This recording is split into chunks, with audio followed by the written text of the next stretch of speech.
En el siglo XIX tenemos muchas versiones populares del héroe que quiere conquistar el cielo por asalto, entre las que destaca Juan Soldado, incluido por la escritora católica y conservadora Fernán Caballero, es decir, Cecilia Böll de Faber y Ruiz de Larrea, en sus cuentos y poesías populares andaluzas de 1859.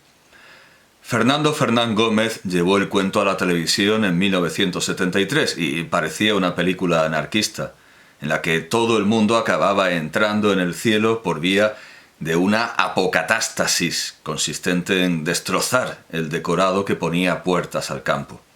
Realmente, en el cuento San Pedro, desde el morral de Juan Soldado, se queja de que, y estas son las palabras del cuento de Fernán Caballero, las puertas del cielo están abiertas y sin custodia, y que puede colarse allí cualquier alma de cántaro. Y Juan Soldado le contesta, eso era cabalmente lo que yo quería. El cuento comparte espíritu con Da Gefata Tot. Es difícil pasar del cuento tan castizo y campanudo de Fernán Caballero a los hermanos Grimm.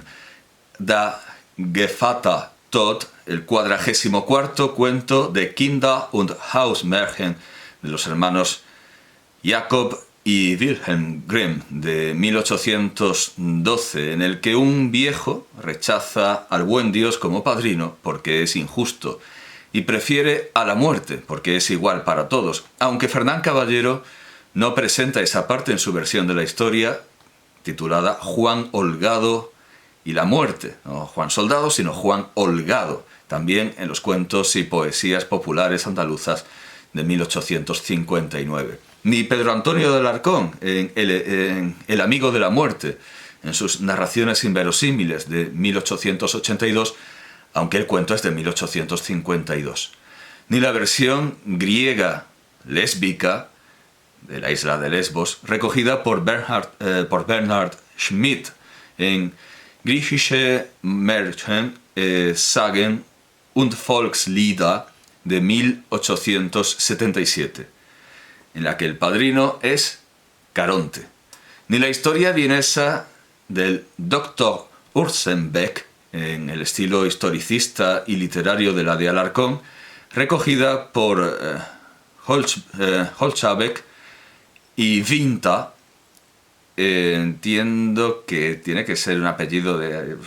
quiero decir que esta CZ pues, se pronunciará a la polaca como ch, pero si no sería Holzschabeck y Vinta. En fin, digamos que sí, es una historia austrohúngara, puede tener acentos de cualquier parte del imperio. En el primer volumen de Sagen und Geschichten der Stadt Wien de 1886.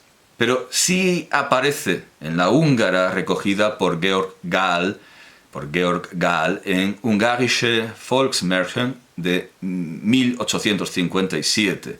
En las italianas, recogidas por Laura Gonzenbach en el primer volumen de Sizilianische Märchen de 1870 y por Thomas Frederick Crane en Italian Popular Tales de 1885, en la francesa de François-Marie Luzel, en Legende chrétienne de la Basse-Bretagne de 1881. Todo esto después de un ameno paseo por la página del profesor Schliemann de Pittsburgh, que tiene una magnífica colección de cuentos populares, traducidos todos al inglés y ordenados por un índice, por el índice habitual de motivos, el Arne Thompson. Resulta difícil no considerar el cuento de Juan Soldado y de Juan Holgado como un cuento católico.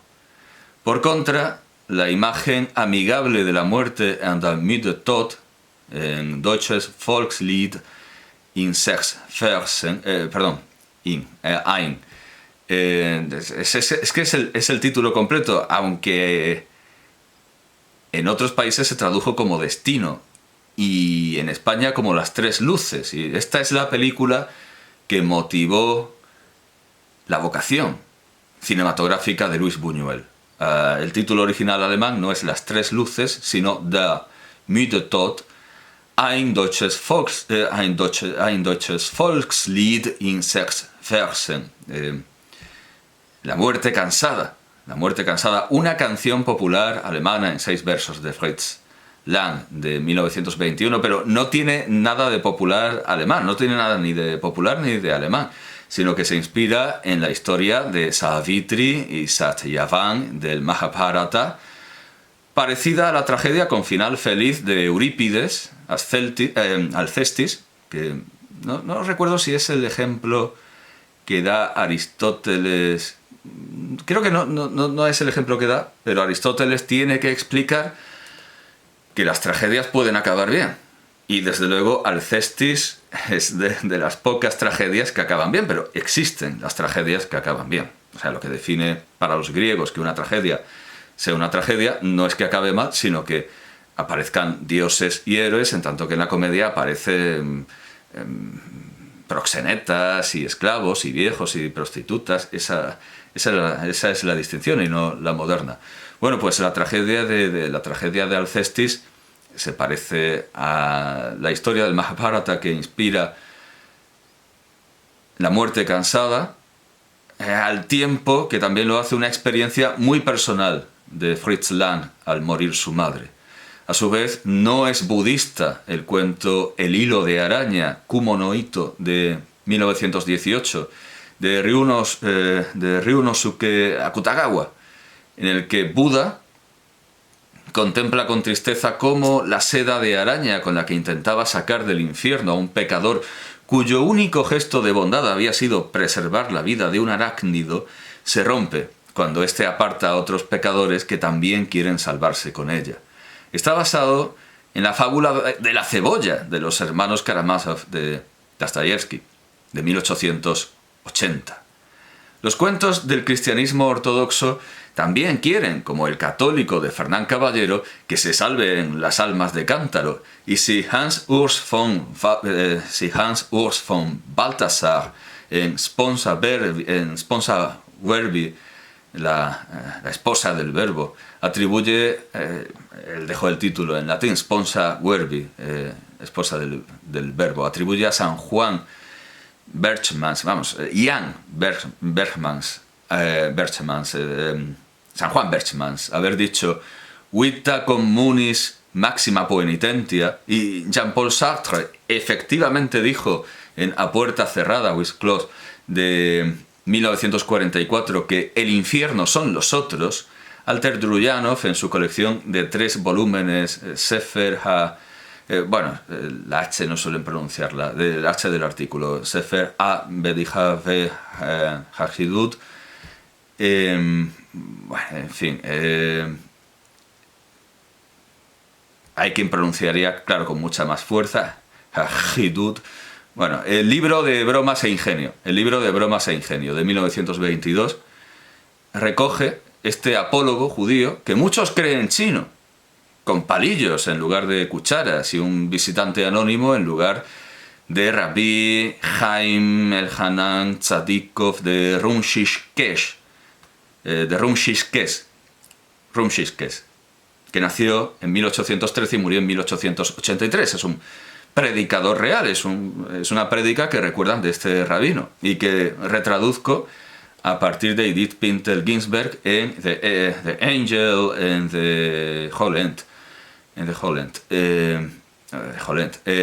Food Representation from the Israel Folk Tale, representaciones de comida en los cuentos populares israelitas, con más propiedad, más que israelíes, pues más bien israelitas, porque claro, esto es un cuento de Rumshishkesh. El libro está publicado por la Universidad Estatal Wayne en 2021. Es un libro muy reciente. Rabbi Chaim de Rumshishok, es la forma, digamos, hebrea, claro, no lituana de la población, Rumshishok, pronunció un sermón en público y dijo: una vez fui al cielo y entré en el infierno. Miré y vi viejos y jóvenes sentados en ringleras frente a mesas cubiertas de abundancia, y en el brazo de cada uno una larga cuchara atada que no podían mover por causa de su peso. Y así están sentados en ringleras, mirándose unos a otros con desesperación, mientras una gran tristeza se muestra en sus rostros. Me acerqué a uno de ellos y le dije: «Loco, tus ojos ven toda esta plenitud y pasas hambre. Toma tu cuchara y alimenta a tu compañero sentado frente a ti, y él, a su vez, te alimentará con la cuchara atada a su brazo». El hombre me miró con ira y dijo: «Prefiero mirar y pasar hambre todo el día antes que verlo disfrutar y saciarse por una hora». Me estremecí, un gran grito salió de mi boca y desperté. Una idea parecida concurre en Celia lo que dice, de Elena Fortún, de 1929, cuando habla con el rey negro sobre las cosas que le ha traído. Y dice: no son pocas. Pero te hubiera dicho que no te olvidaras de Solita, la hija del portero. El año pasado no le trajiste nada. Sí le traje, pero te quedaste tú con ello. Jesús, qué mentiroso. Niña, ¿cómo le hablas así a un santo? Ay, rey negro, perdóname, pero no sé cómo decirte que no dices la verdad. Sí, digo la verdad. ¿No crees que es demasiado para ti todo lo que te he traído por orden de Dios? No sé. Solo dejo juguetes en los balcones de los niños ricos, pero es para que ellos los repartan con los niños pobres. Si tuviera que ir a casa de todos los niños, no acabaría en toda la noche. Sí, ya comprendo. Entonces debo compartir con Solita lo que me has dejado. Eso es. Yo no puedo detenerme más. Está amaneciendo y aún me queda mucho que hacer. No sé por dónde se fue, ni cuándo me metí en la cama, porque me quedé dormida y no desperté hasta que entró la luz del día en mi cuarto. Sin duda, es una exigencia moral excesiva para los niños lectores, a quienes se aboca a decir demasiado pronto lo que Hamlet, que suena así en la traducción de Guillermo Macpherson y Emas. Desquiciado está el mundo, suerte horrenda haber nacido yo para su enmienda. Aunque es innegable que el mundo acabó por desquiciarse, y a la lista de los libros de Celia se añadió de forma póstuma, en 1987, Celia en la Revolución, un título tan desconcertante como el de Teo en una cárcel turca, inventado por el dibujante Miguel Brieva. Cielos, ¿por qué le diría yo que sí a aquel extraño tipo de yo en el circo?, se pregunta este simpático personaje, también pertenece ese texto a la viñeta, en una viñeta publicada en la revista de verano de El País de 2008. Un libro tan desconcertante como esta viñeta, pero tan real como los rencores pueriles que escondía esa revolución, y que vemos no solo en Mi calle, de Edgar Neville, de 1960, sino de manera especial en el poema de Miguel Hernández, Las abarcas desiertas, de 1937. Por el 5 de enero, para el 6, yo quería que fuera el mundo entero una juguetería. Y al andar la alborada, removiendo las huertas, mis abarcas sin nada, mis abarcas desiertas. Ningún rey coronado tuvo pie, tuvo gana, para ver el calzado de mi pobre ventana.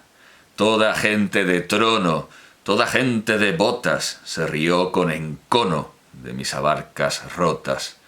Rabié de llanto hasta cubrir de sal mi piel, por un mundo de pasta y unos hombres de miel. Podríamos hablar de otras muchas ínsulas extrañas, como las que Arnold Böcklin empezó a pintar a partir de 1880 y que fascinaron a Lenin, Freud y Hitler, y de otros muchos asaltos al paraíso, al infierno o a la muerte, hasta llegar a los de Hora de Aventuras y Regular Show, que nos obligarían a coronar una obra semejante al Islario General de todas las islas del mundo del universalista Alonso de Santa Cruz, cuyo nombre tachó Andrés García de Céspedes para poner el suyo y ofrecérselo a Felipe III, porque también añadió un palote al nombre de Felipe II. Pero no somos inmortales, como creo que ha quedado suficientemente claro. Así que será necesario volver a lo que interpretó el doble elefante telépata de guerra, que no es otra cosa sino que debía convertirse en la vela y en la cerilla.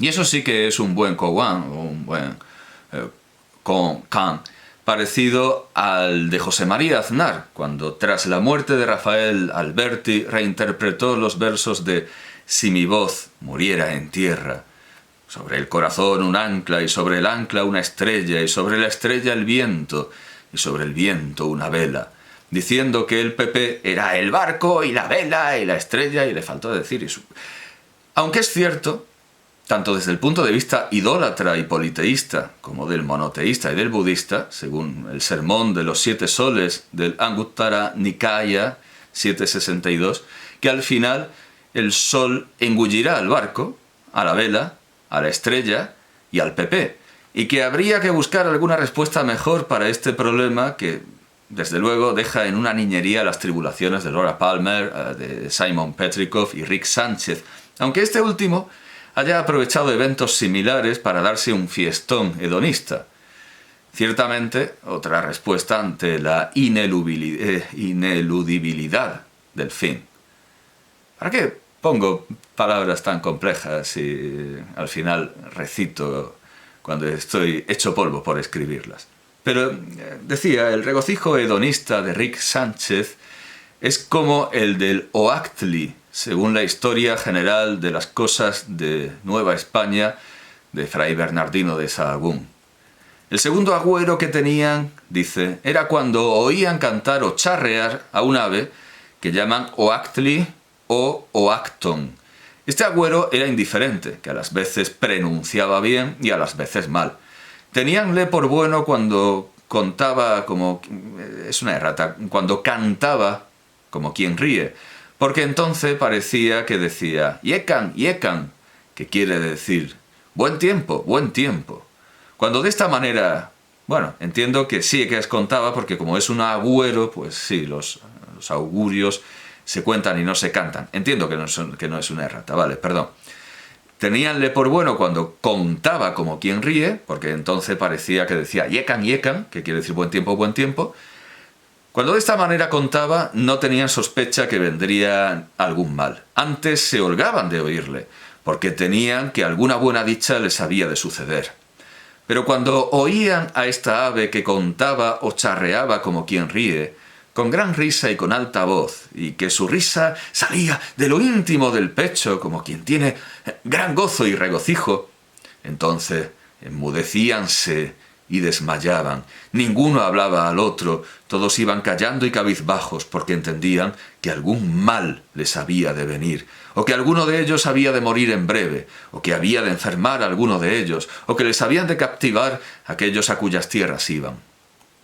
Es necesario que venga el amigo de Rick Sánchez, persona pájaro, que tiene un aspecto de indio zuñi o de indio pueblo, parece un indio de Nuevo México, es una nueva presencia de lo americano en la mitología de estas series animadas. Ya hemos visto el Mictlán en Hora de Aventura. Evidentemente también ese americanismo está en Rick y Morty.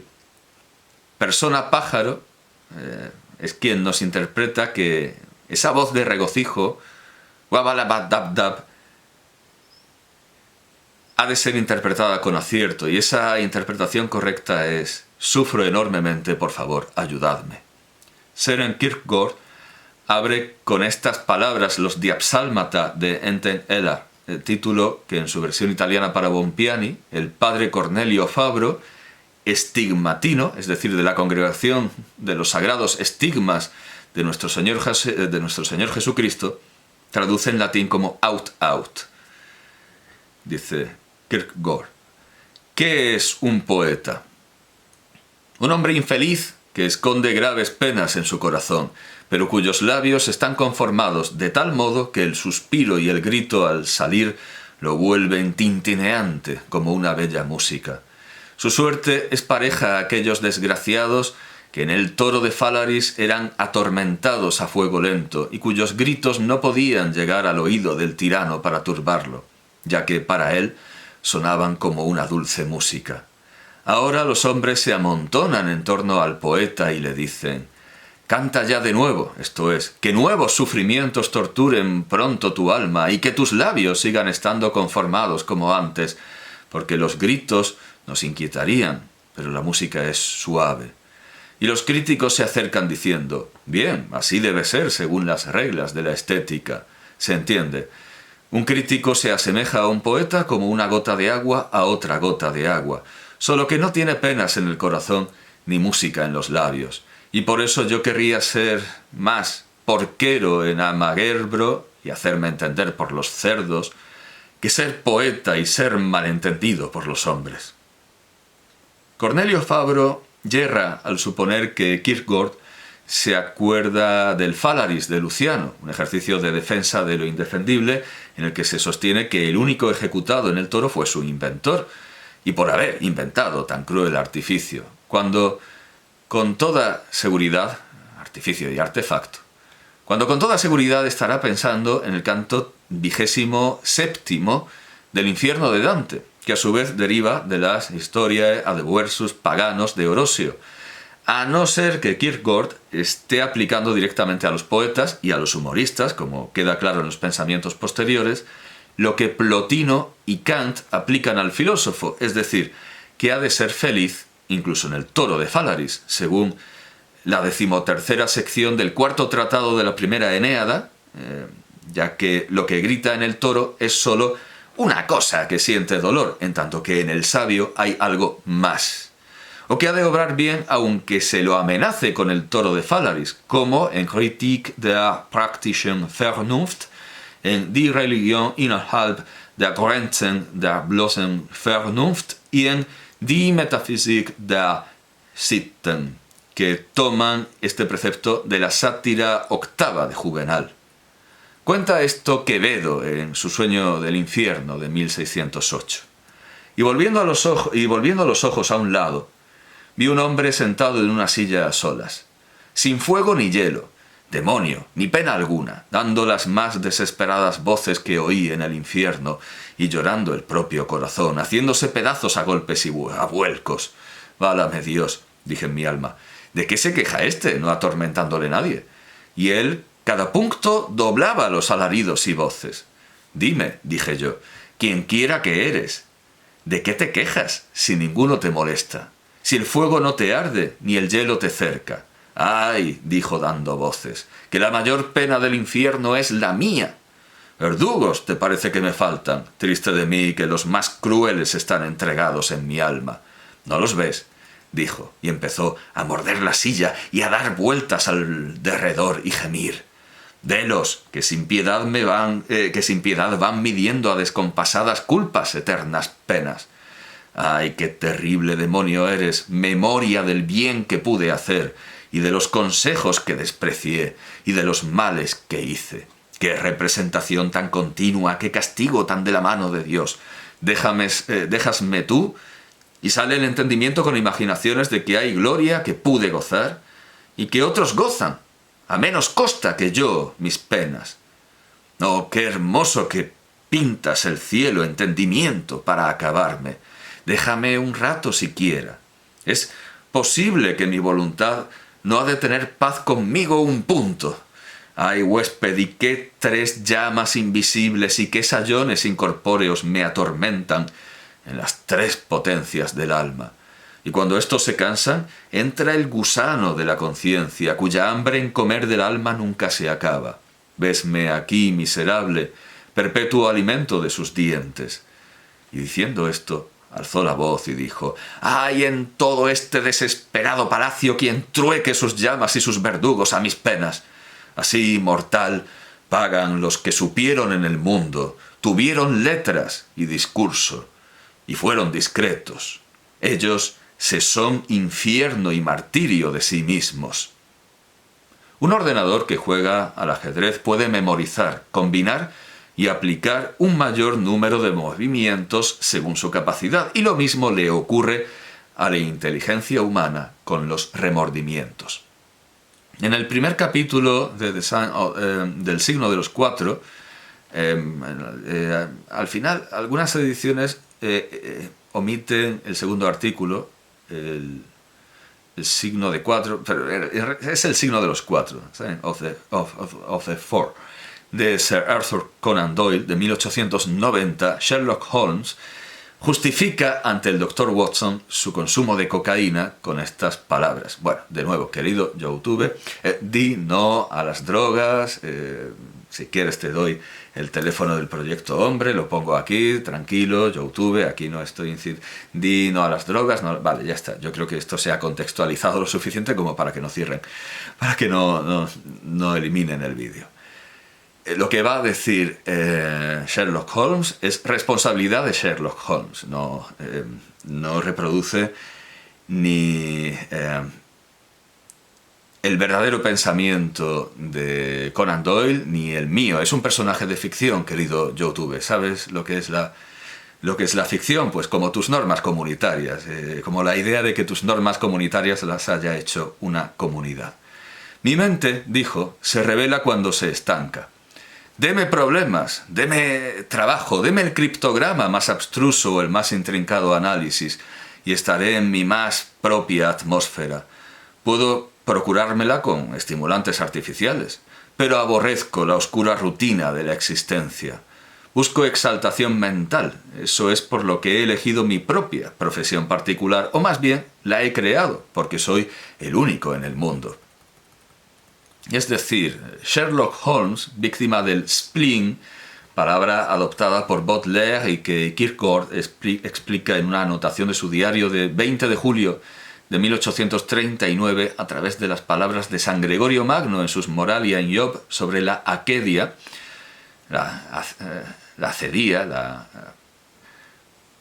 el spleen. Busca un mundo de irrealidad y soledad, como el de la magia de Hora de Aventuras, haciendo bueno aquello que dice Pascal, haciendo buena aquella famosa sentencia de Pascal que dice: toda la desgracia de los hombres viene de no saber quedarse en reposo en una habitación.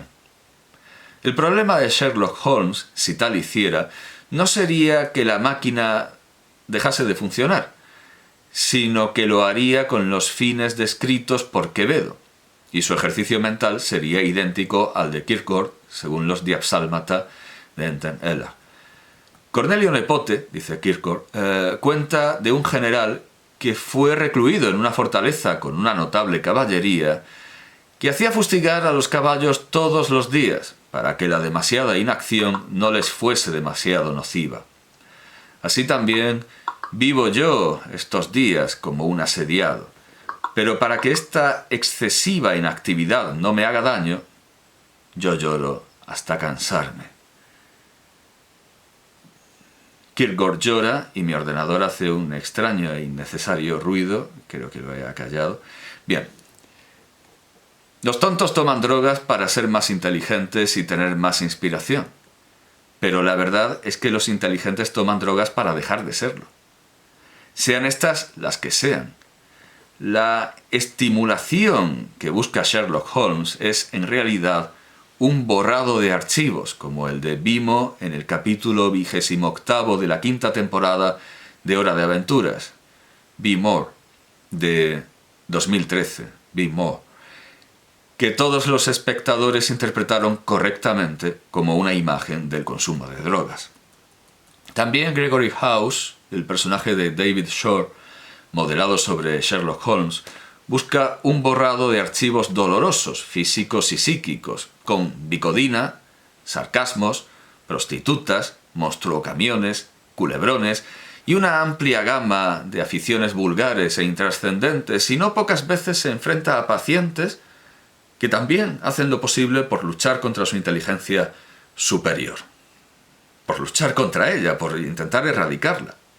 Curiosamente, según una denuncia de Carl Jones, un ayudante de producción despedido de la serie, esta gran obra televisiva también se habría llevado a cabo en medio de excesos con prostitutas, cocaína y armas de fuego, e incluso lanzamiento de cuchillos, al más puro estilo de la generación Beat, que David Cronenberg retrató de manera agiográfica y complaciente en Naked Lunch de 1991, o fuera del mundillo artístico en The Wolf of Wall Street de Martin Scorsese de 2013. En el 23º capítulo de la tercera temporada, la inteligencia superior a la que se enfrenta House es la de un brillante